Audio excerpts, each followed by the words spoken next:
আগামী 20 জানুয়ারি যুক্তরাষ্ট্রের 47তম প্রেসিডেন্ট হিসেবে শপথ নেবেন ডোনাল্ড ট্রাম্প। এর মধ্যেই তার বিরুদ্ধে এক গুরুতর অভিযোগ সামনে এসেছে। মুখ বন্ধ করতে পর্ন তারকাকে ঘুষ দেওয়ায় তার বিরুদ্ধে হয়েছে মামলা। আইন অনুযায়ী তার সর্বোচ্চ 4 বছরের কারাদণ্ড হবে, কিন্তু তাকে দোষী সাব্যস্ত করে আদালত একটি ব্যতিক্রমী দণ্ড দিয়েছেন। কারাদণ্ড বা জরিমানা না করে দেওয়া হয়েছে শর্তহীন মুক্তি।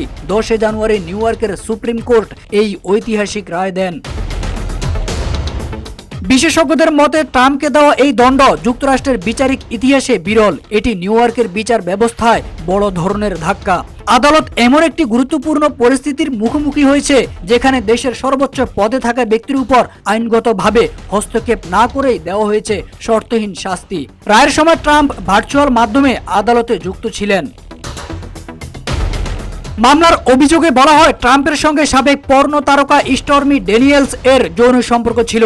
2016 সালের প্রেসিডেন্ট নির্বাচনের আগে সেই সম্পর্কের কথা গোপন রাখতে স্টর্মিকে ঘুষ দেন ট্রাম্প। ঘুষের এই তথ্য তিনি তার ব্যবসায়িক নথিতে উল্লেখ করেননি। এই ঘটনা গত বছরের মে মাসে তাকে দোষী সাব্যস্ত করা হয়। রায়ের বিরুদ্ধে রিপাবলিকান পার্টি উচ্চ আদালতে আপিল করেছিল এবং ট্রাম্পের আইনজীবী সাজা স্থগিতের আবেদন জানিয়েছিলেন। তবে নিউ ইয়র্কের আদালত সেই আবেদন খারিজ করে দেন। ট্রাম্প বারবার দাবি করেছেন তার বিরুদ্ধে এই মামলা রাজনৈতিক প্রতিহিংসা থেকে করা হয়েছে।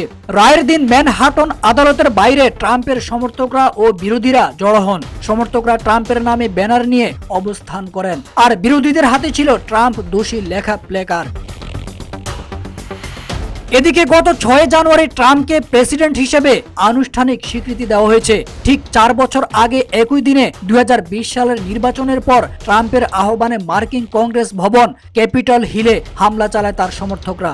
সেই হামলায় উস্কানি দেওয়ার জন্য তাকে অব্যাহতি দেওয়া হয়। তারেক আজিজ খান, রূপালী বাংলাদেশ।